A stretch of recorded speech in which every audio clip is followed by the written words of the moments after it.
2019లో 19-24 మధ్య మంజూరు చేసిన బ్రెవరీస్ అలాగే మైక్రో బ్రెవరీస్ వివరాలు అడిగాను అధ్యక్ష. బ్రెవరీస్ లేవు, మైక్రో బ్రెవరీస్ అని ఇచ్చారు అధ్యక్ష. దాంట్లో బి ప్రశ్నకు సమాధానంగా బి ప్రశ్న లైసెన్సులు జారీ చేయటంలో ఏవైనా మార్గదర్శకాల ఉల్లంఘన గుర్తించటమైందనంటే లేదండి అని అధ్యక్ష రాశారు అధ్యక్ష.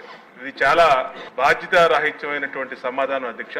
ఎందుకంటే అధికారులు కూడా ఆలోచన చేయాలి, మంత్రివర్యులు కూడా ఆలోచన చేయాలి. మరి ఇదే మంత్రి గారు కూడా చాలా సార్లు ఆ రోజున ప్రెస్ స్టేట్మెంట్లు, ఆ రోజున జరిగినటువంటి అవకతవకల మీద గతంలో కూడా ఈయన ఎక్సైజ్ మంత్రిగా పనిచేశారు, ఆయనకు తెలుసు జరిగినటువంటి అంశాలన్నీ. పూర్తిగా అనేక అవకతవకల మధ్య చాలా ఇన్ఫ్లుయెన్స్లు, ఏ మార్గదర్శకాలు కూడా లేకుండా తమ సొంత వారికి, వైఎస్ఆర్ కాంగ్రెస్ పార్టీ వాళ్ళకి, తమ సొంత మనుషులకు ఇచ్చుకున్నారు. అనేక వ్యవస్థల్ని మేనేజ్ చేశారు అధ్యక్ష. కొన్ని వ్యవస్థల పేర్లు హౌస్ లో చెప్పకూడదు కానీ అధ్యక్ష, వాళ్ళ ఇష్టం వచ్చిన వాళ్ళకి.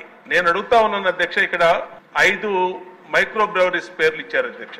మెసర్స్ ప్రో బ్రెవరీ అని ఇచ్చారు, లక్ష్మీ సాయి ఎంటర్ప్రైజ్ అని ఇచ్చారు, బింగే బ్రెవరీస్ అని ఇచ్చారు, హ్యాంగ్ ఓవర్ బ్రెవరీ అని ఇచ్చారు, అలాగే ఇంకో బ్రెవరీ పేరు ఇచ్చారు. ఈ 5గురికి ఇచ్చిన ఏ విధమైన మార్గదర్శకాలు ఇచ్చారో సభ ముందు పెట్టే పరిస్థితి మంత్రివర్యులకి అలాగే ప్రిన్సిపల్ సెక్రటరీ గారికి, అధికారులకి ఉందా? ఉంటే పెట్టండి, తీసుకురండి. మేము అడిగిన ప్రశ్న ఏంటి? దాంట్లో క్లియర్ గా అడిగాము స్పష్టంగా ఏ విధమైన మార్గదర్శకాలు ఇచ్చారు, ఏ విధమైన మార్గదర్శకాలకు ఉల్లంఘించారని. ఏమీ లేకుండా బాధ్యతారాహిత్యంగా ఒక సమాధానం ఇక్కడ లేదండి, లేదంటే జరగలేదండి, ఈ ప్రశ్న ఉత్పన్నం కాదండి అని చెప్పి ఒక సింపుల్ పేపర్ ఒకటి ఇచ్చేసి దీనికి చెప్పడం సభని తప్పుదారి పట్టించడం అధ్యక్ష.